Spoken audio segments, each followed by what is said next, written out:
How long, O Lord?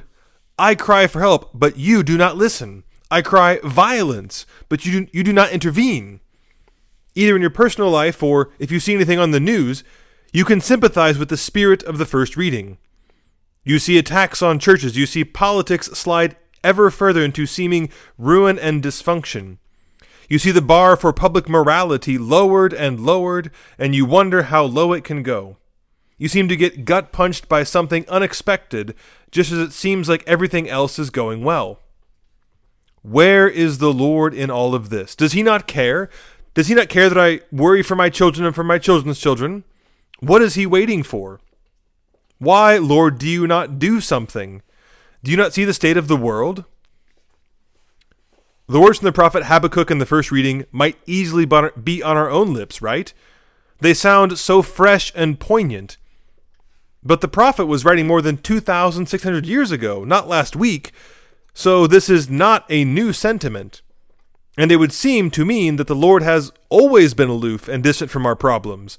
Is that the case? Has he always been far away from us and not paying attention? Why should we even continue to have faith if we are facing the same stress and anxiety about the state of the world over many millennia? If God doesn't seem to be doing anything, maybe religion isn't worth it after all. What do we make of this dilemma? In questions like this, it is important to step back from our emotional response and notice how God actually operates. When Jesus comes into the world, what does he do? Certainly, he preaches the gospel, he cures the sick and the lame who come to him, and through the Holy Spirit he reveals both himself and his own mission in the cross and the resurrection, and he also reveals the Father. But does he snap his fingers and solve all human suffering? Well, actually, no, he doesn't. He heals and cures individuals, but even they might suffer again. One of the most obvious examples is Lazarus, the brother of Martha and Mary. He was raised back to life by Jesus, but we don't have him walking around to this day. He got sick and died again later in life. What we see is a curious thing throughout human history, that God is keenly aware and attentive to us individually, and very often heals and cares for us in direct ways. And yet, even though he certainly has the power, he strangely, to us, does not fix everything all at once as we want him to. And so, generation after generation is left crying out like Habakkuk, Lord, why do you not listen or intervene? Why does God not just suddenly change everything? Because it would not be good for us. Paradoxically, it would be the opposite of helpful. We can see it in other areas of life. We can tell from them. For example, if you had guaranteed perfect health, you would never exercise or take personal responsibility. If money just appeared in your bank account, you would never learn the value of work. If friendships or family relationships were just automatically perfect, we would never learn empathy and sacrifice and listening skills. If God just solved all of our problems and we never had any suffering or difficulties to deal with, if we never had to experience our own weakness, if we never had to make the choice to love and forgive, we most likely would all end up as hell-bound monsters, the victims, paradoxically, of never having had to suffer or endure or grow. I'm no spiritual master, but I firmly believe it to be true, as anyone who comes to confession often will no doubt hear me say at some point.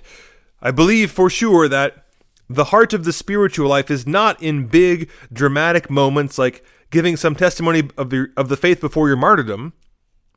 No, the real battle of faith is living in the boring, everyday, unseen, seemingly inconsequential moments. The times when we are just doing what needs to be done, taking care of business, doing the regular, everyday things. As is so often the case, family life is a perfect analogy.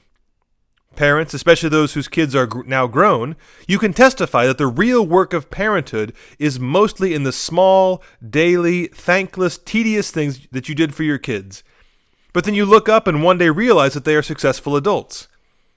Whereas if you would have solved all of their problems and never let them face any adversity, they probably would have ended up spoiled and unaware of themselves. And so it is with the spiritual life.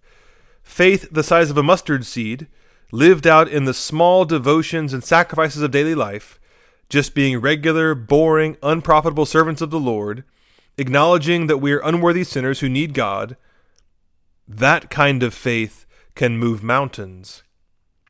I firmly believe that heaven is mostly full, not of big important saints whose names we know, but of absolute nobodies who did nothing more than lived a quiet, thankless life of daily prayer and devotion. The legions of grandmothers who wear out their rosary beads have converted more sinners than the most brilliant of preachers.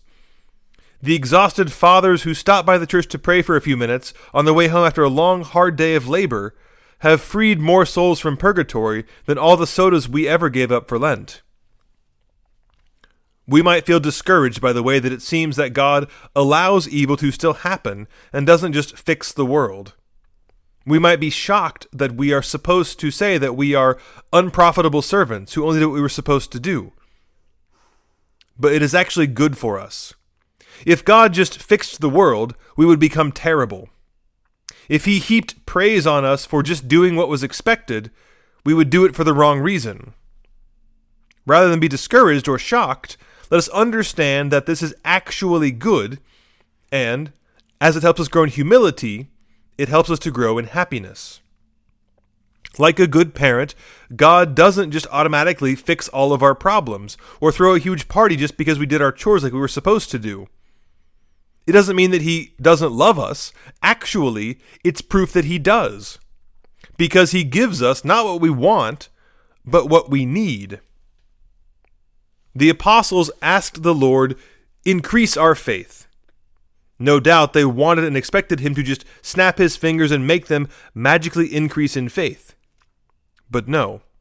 The Lord's answer to that prayer is not a moment, but the path of a lifetime. He says, "Yes, I will indeed increase your faith." And he does it by allowing us to have many opportunities to die to self and live for him.